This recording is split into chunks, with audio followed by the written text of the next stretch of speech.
నిజంగా ఈ ప్రభుత్వం మానవత్వం ఉందా అని అడుగుతా ఉన్నా. ఆ మాట నువ్వు చెప్పకూడదు. ఎందుకు చెప్తున్నావు? ఆ మాట నువ్వు చెప్పకూడదు. ఇప్పుడు మళ్ళీ ఆయన ఆ చట్టాన్ని తప్పు పడుతున్నారే అంటున్నాను నేను. రాజకీయ నాయకులు కదండి, తప్పదు మరి, అలాగే మాట్లాడు. అంటే ఎంత దారుణంగా జరుగుతా ఉందని ఆలోచన చేయమని అడుగుతా ఉన్నా. ఎంత దిగజారిపోయావో చూసుకో.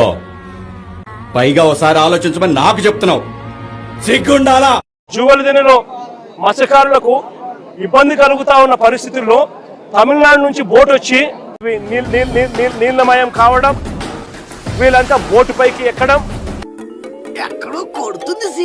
బోటు మీద వీళ్ళ హృదయ విదారమైన గాథ అక్కడ స్టార్ట్.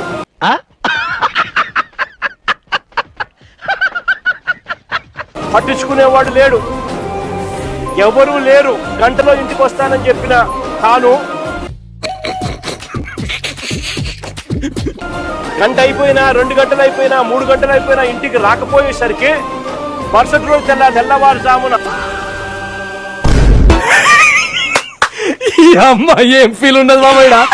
తమిళనాడులో బోట్లు వచ్చి మత్స్యకారులు మన మత్స్యకారులకు ఇబ్బంది పడతా ఉంటే ఆ బోటును మన మత్స్యకారులు పట్టుకొని పోలీస్ స్టేషన్కి అప్పచెప్తే, పోలీస్ స్టేషన్కి అప్పచెప్తే ఇడిపించింది ఎవరో తెలుసా? తెలుగుదేశం పార్టీకి సంబంధించిన వీళ్ళే. ఎవరు చెప్పారు? ఎవరో చెప్తా నమ్ముతా నేను. వాళ్ళే చెప్పారు. వీడు తింగరమాలోకం. బోటు కూడా ఏంది, స్టేషన్ లో పెట్టిన బంగారం మాదిరి బోటును స్టేషన్ కి అప్పచెప్తే స్టేషన్ లో పెట్టిన బంగారం దొంగతనం అయిపోయినట్టుగా బోటు దొంగతనం అయిపోతుంది. చెప్తుంటే వెళ్ళిపోతున్నావు. వినేవాళ్ళు ఉంటే కూర్చోబెట్టి నేను కదైనా చెప్తావు. నువ్వు మంచోడు అంటే నమ్మేస్తా అనుకుంటున్నావా? ఎవరైనా నమ్ముతాను కానీ నిన్ను మాత్రం నమ్మను.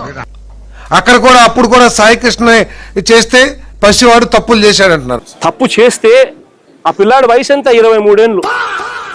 అంటే వీళ్ళంతా చిన్నపిల్లలే. ఏదో తెలుసో తెలియకో కొద్దో గొప్ప ఎవరైనా తప్పు చేసిండొచ్చు. జగన్మోహన్ రెడ్డి గారితో ఒకటి ఉందండి, అది మంచి కావచ్చు, చెడు కావచ్చు, కొంతమందికి మంచి కూడా అనిపించవచ్చు. ఆయనకి ఏది నచ్చితే అది చేస్తాడు. ఎంత దూరం చేస్తాడంటే, సపోజ్ నాగరాజు అంటే ఆయనకి ఇంట్రెస్ట్ ఉంది. నాగరాజు తప్పు చేశాడు అనుకో, అంటే ఒక రేప్ చేశాడు లేకపోతే ఒక మర్డర్ చేశాడు, నేను వెళ్ళి సార్ నాగరాజు ఒక మర్డర్ చేశాడు అన్నా అనుకోండి, ఒకటే కదనా అంటాడు. పిచ్చండి ఇది. ఒక మర్డరే కదా చేసింది అంటాడు.